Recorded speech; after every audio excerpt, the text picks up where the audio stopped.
Kak Erina dan Kak Penti, tentang perjalanan syuting di jadi pemain sinetron Kolosal. Gimana sih, apa sih yang membuat tertarik gitu bergabung dalam sinetron Kolosal? Siapa dulu? Ya. Gue. Kalau aku sih lebih memang dari awal sifatnya, atau misalnya suka sama yang tantangan gitu. Jadi kalau kayak naik kuda, diseling, terus ada adegan fighting, itu memang aku hobi gitu. Dan kebetulan memang ditawarinnya sinetron Kolosal yang ada semua itu gitu. Jadi apa ya? Jadi kalau syuting Kolosal tuh kayak bukan kerja, tapi emang happy aja. Kalau Kak Sama sih, kayak kalau Kolosal itu kan kayak beda dari yang lain gitu. Kita tuh kayak jadi berkarakter dari bajunya, kita jadi pendekar. Jadi kayak daya khayalnya tuh, fantasi itu kan jadi tinggi ya. Kayak kita bisa naik kuda, kita bisa jadi jago silat gitu kan. Tapi gara-gara syuting Kolosal juga lama-kelamaan kita tuh jadi kayak refleks tuh fightingnya. Jadi kalau misalnya ada yang ganggu, gitu refleksnya langsung. Iya, gitu, ada cepet. refleksnya. ada tantangan terbesar nggak Kak saat proses syuting? Ada. Apa tuh Kak? Naik kuda. Naik kuda. Naik kuda kita sering banget, kayak misalnya jatuh dari kuda keseret, itu udah sering banget ya Iya, kejadian. Terus kayak main pedang, kayak kayak hampir kena kecolok itu. Jadi resikonya sebenarnya lebih banyak, karena kan kita kalau adegan fighting kan, kalau misalnya dua-duanya nggak bisa kontrol, satunya lengah kan pasti akan nyelakain temennya gitu. Atau misalnya kayak adegan tampar menampar yang memang dia orangnya belum bisa ngontrol atau nggak janjian gitu, itu kan bisa kena keplak.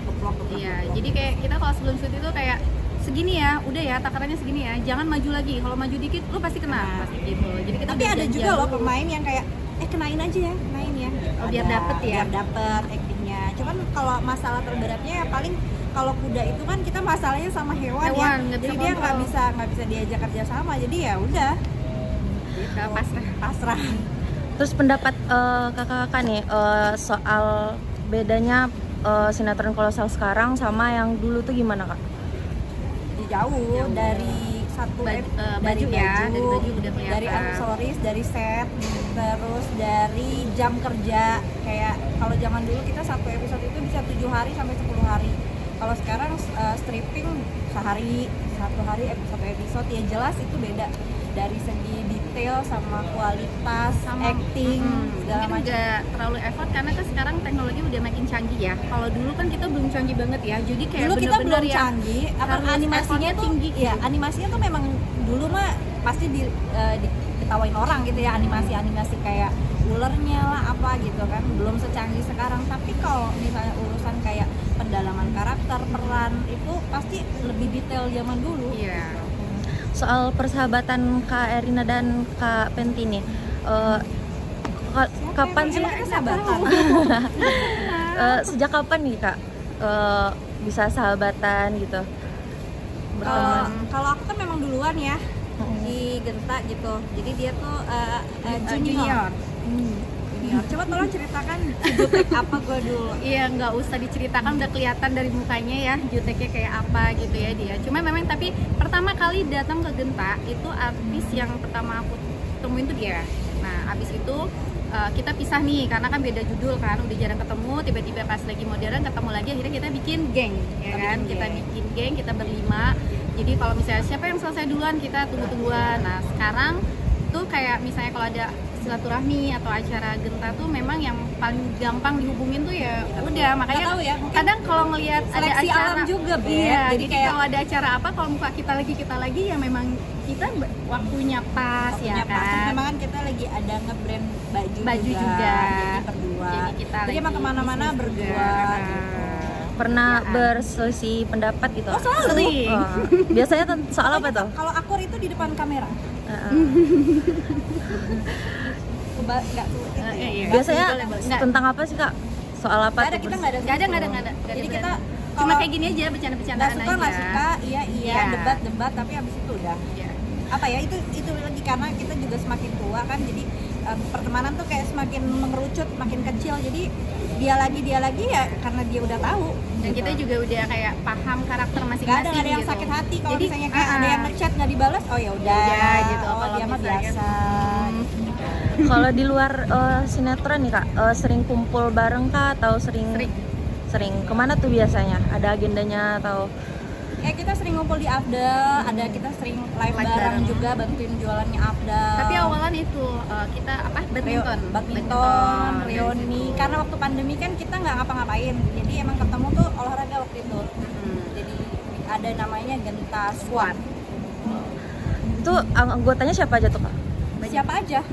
Yang dari sinetron? Yang dari Genta. Terutama yang dari lingkup Gentanya ini, pemain-pemain Gentanya gitu. Jadi alhamdulillah kenapa orang pada yang kok Genta tuh seawet itu ya pertemanannya gitu, karena memang kita juga dulu di lokasi syuting itu nggak ada batasan, maksudnya kayak nggak ada junior, senior, apa semua gabung gitu. Makanya jadi tadi udah kayak keluarga. Terus nanya lah, emang kalian masih ada grupnya?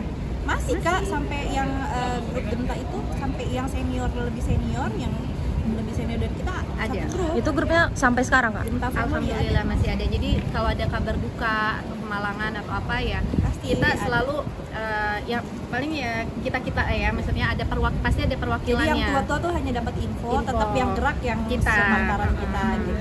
Itu masih ngumpul bareng sampai sekarang? Masih. masih alhamdulillah. Ngomong-ngomong soal Kak Sandi nih Kak, gimana sih sosok almarhum Kak Sandi di mata kakak-kakak? Baik, itu sih. Dan ramah, udah gitu kan dulu aku masih baru juga ya, jadi berasa kayak junior, dan dia udah senior tuh kayak lebih ngerangkul gitu. Jadi nggak nyangka banget kalau misalnya kok setragis ini gitu kematiannya, karena menurut aku dia orang yang baik, dia orang yang humoris gitu. Apa ada musuh gitu, maksudnya sampai segitunya masih mikir ini kenapa gitu, karena ya baik itu ya.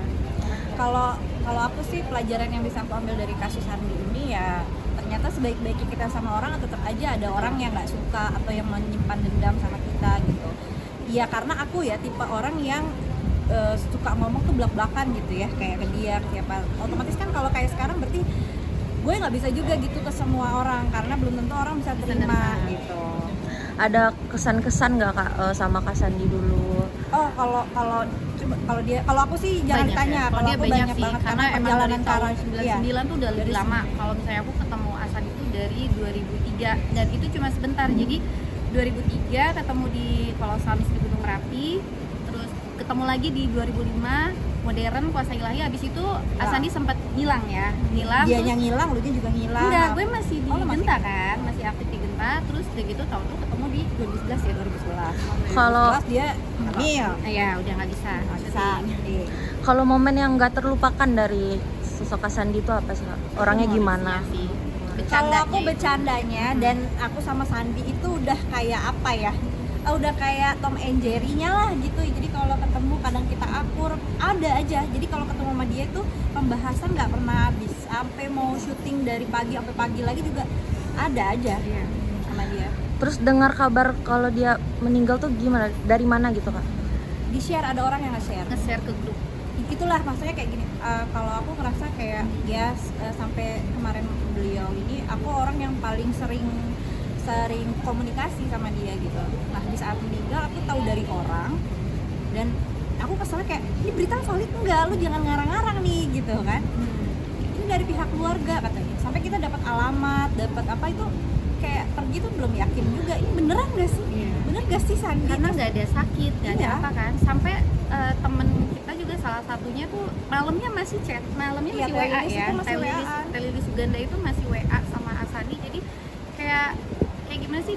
Kayak hilang, maksudnya Sandi tuh orangnya kaget kita semua. update status WA, terus Iya. dia di grup juga aktif gitu. Makanya tiba-tiba kayak ada kejadian gini, kemarin perasaan dia masih nyeloteh apa, bener nggak sih? Gitu. Dia kejadiannya jam 7 bener-bener pagi. shock banget kita semua. Berarti terakhir komunikasi itu semalam sebelum kejadian? Ada Ada temen. temen. Kalau ada. kita terakhir ketemu itu aku waktu Bulan lagi pembukaan selamatan ya. butik. Itu tuh dia juga lagi ininya jadi dewan kan, lagi calon kan. Wih, Sandi nih calon dewan gue nih mukanya berseri-seri gitu kan. Itu paling seneng kalau misalnya gue puji-puji karena orangnya jarang muji kan. Jadi wih Sandi keren banget ganteng.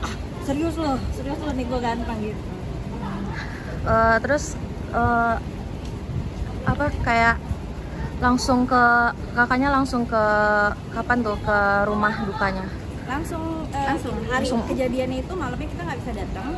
Besok Besoknya. paginya dan itu kita nggak tahu dia sudah dimakamin apa belum enggak, belum atau tahu kabar kelanjutannya. belum tahu kabarnya, pokoknya kita jalan aja dulu.